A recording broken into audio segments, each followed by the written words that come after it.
بسم اللہ الرحمن الرحیم۔ السلام علیکم ورحمۃ اللہ۔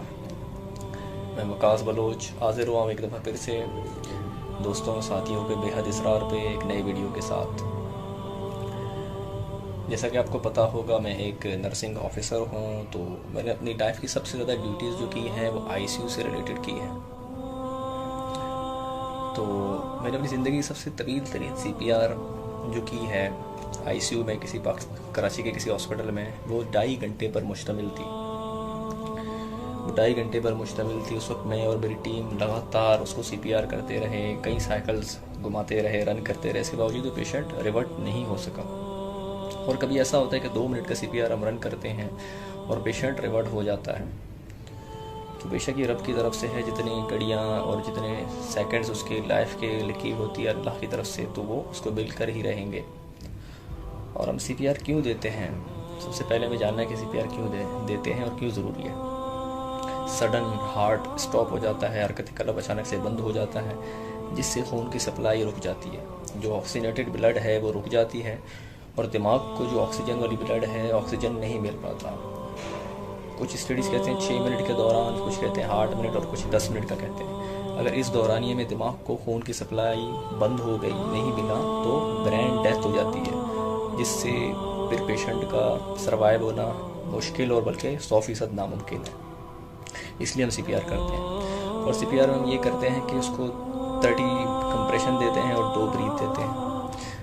اور یہ کسی کو بھی کر سکتے ہیں ہم، تو آئی سی یو میں کارڈک مانیٹر لگا ہوتا ہے، تو ہم وہاں دیکھتے ہیں کہ بھائی اس کی جو ای سی جی جو ردم ہے، اگر وہ بالکل فلیٹ آ رہی ہے تو ہم اس کو دیکھتے ہیں آئی کس وجہ سے ہے۔ تو باقی اگر چل پھر رہے ہیں، کوئی شخص گر گیا تو اس کو نبض سے بھی چیک کر سکتے ہیں کہ اس کا ہارٹ سٹاپ ہوا ہے، سڈن کیوں سٹاپ ہوا ہے، تو سی پی آر اسٹارٹ کرتے ہیں۔ تو جیسا کہ آپ کو پتہ ہو کہ آئی سی یو جو ہے کریٹیکل ایریا ہے، جو میں سمجھتا ہوں ایگزٹ آف دس ورلڈ، اور انٹرنس جو ہے وہی جگہ ہے دنیا کی، وہ میں سمجھتا ہوں کہ جہاں سے پہلی ویڈیو میں نے پارٹ 1 بنائی تھی، اور انٹرنس آف دس ورلڈ، وہاں پیدائش ہے اور یہاں رخصتی ہے۔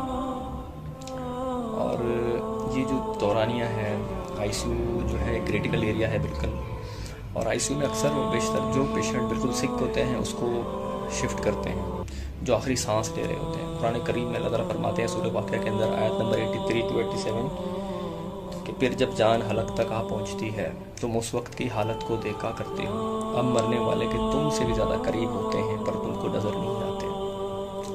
بس اگر تمہارے بس پہ نہیں ہے، اگر تم سچے ہو تو تم جان کو لوٹا کیوں نہیں لیتے؟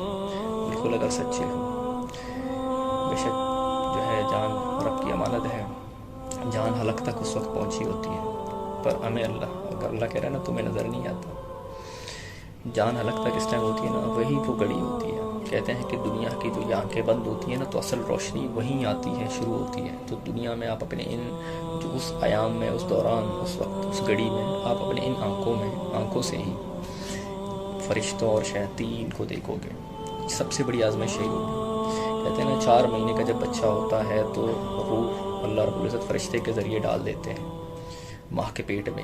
جب آخری سانس ہوتا ہے مرنے میں، یہاں سے روح ڈالی جاتی ہے، اور آخری سانس پاؤں کی سیدھے انگوٹھی سے، جو انگوٹھی ہے وہاں سے لے کے یہاں روک دی جاتی ہے۔ یہی وہ جگہ ہے، جان حلق تک ہوتی ہے۔ جتنے پیشنٹ ہوتے ہیں نا، جان حلق تک پیشنٹ ہیں یا کوئی بھی بندہ ہے، کوئی شخص ہے، تو یہاں جب جان حلق تک ہوتی ہے نا، تو یہ آخری جو ہے، تو یہی وہ جگہ ہے، آپ ہر چیز کو دیکھو گے، ہر تمام پردے اللہ تعالیٰ آپ کی نظر سے چاک کر دے گا، تو اپنے ان آنکھوں سے دیکھو گے۔ یہی وہ حالت ہوتی ہے۔ تو یہی میں سمجھتا ہوں نا کہ دنیا کے بڑے بڑے لیڈر جو تکبر کرتے ہیں، اتنی عیش و عشرت اگر کریں لیکن تکبر کرتے ہیں، بڑے بڑے لیڈر ان کو بول دینا کہاں ہے تمہاری وہ ٹاٹ، کہاں ہے تمہاری وہ شان و شوکت، کہاں ہے تمہارے عصب اور نسب، کہاں ہیں ساری دولت، سب کو لے آؤ، جان کے بدلے لوٹاؤ جان، لیکن کوئی نہیں کر سکتا سوائے رب کی ذات، اس پر شے پر قادر، ہر شے پر قادر ہے۔ تو ایسا ہی ہے، بڑی سختی ہے۔ سورہ کاف کی ایک آیت نمبر 19، موت کی بے ہوشی حقیقت کھولنے کو تاریخ ہو گئی، اے انسان یہی وہ حالت ہے جس سے تو بھاگتا تھا۔ بے شک انسان، کہتے ہیں نا جب دنیا کی محبت دل پہ آتی ہے تو آخرت کی جو خوف ہے اور ڈر ہے جو اللہ نے بیان فرمایا ہے نا قرآن میں، تو وہ ختم ہو جاتی ہے۔ تو تو یہی بڑے بڑے مافیاز ہیں، ڈرگ مافیا، میڈیسن مافیاز جو ہیں نا، تو بڑے بڑے سائنٹسٹ کو، بزنس ٹائکون بہت بڑے ان کو فنڈنگ کرتی ہے کہ کسی طرح سے بھی انسانی جو زندگی ہے، لائف سائیکل ہے، اس کو آگے بڑھائیں، اتنا آگے بڑھائیں کہ کیونکہ دنیا کی محبت ان کے دل پہ ہے، لیکن کوئی بھی نہیں، جتنی گھڑی، جتنی خیام، جتنے سیکنڈز لکھے ہوتے ہیں اس شخص کے، اس کو کوئی بھی نہیں کرتا۔ پھر موت کے لیے قرآن پاک میں اللہ تعالیٰ فرماتا ہے سورہ آل عمران کی آیت نمبر 185، کل نفس ذائقۃ الموت، ہر نفس نے، ہر جی نے موت کا مزہ چکھنا ہے، ذائقہ چکھنا ہے۔ اس کے بعد اللہ تعالیٰ فرماتا ہے سورہ انبیاء کے اندر آیت نمبر 35، کل نفس ذائقۃ الموت۔ اور آگے کی جو آیتیں ہیں ترجمہ مبارک میں آپ کو پڑھا کے سناتا ہوں کہ کل نفس ذائقۃ الموت، ہر نفس نے موت کا مزہ چکھنا ہے، ہم تم کو سختی اور آسودگی میں آزمائش کے طور پر رکھتے ہیں اور تمہیں واپس ہمارے پاس ہی لوٹ کر آنا ہے۔ تو یہاں سے جو ہر نفس نے موت کا مزہ چکھنا ہے، تو کافی ایسے مخلوق بھی ہیں، انہوں نے سوچا کہ صرف شاید ہم یہاں سے بری ہو گئے، تو اللہ تعالیٰ نے سورہ رحمان میں فرمایا کل من علیہا فان، زمین میں ہر جو چیز ہے سب نے فنا ہونا ہے، صرف تیرے پروردگار کی ذات باقی رہے گی۔ ایسا ہی ہے، تو پروردگار کی ذات ہی باقی رہے گی، بے شک ضرور اللہ کے عرش کے نیچے سب کو موت ہے۔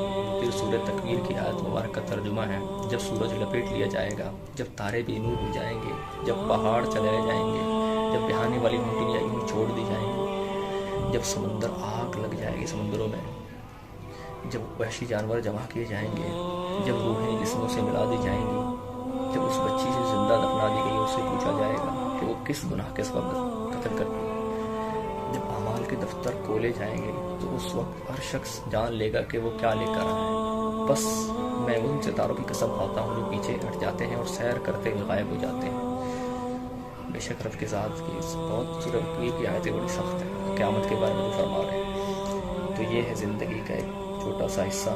بے شک اللہ تعالیٰ ہماری زندگی اور آخرت کو آسان فرمائے، عافیت والی زندگی، ایمان کی زندگی نصیب فرمائے۔ جزاک اللہ، اللہ ہم سب کا حامی و ناصر ہوں۔ اللہ حافظ۔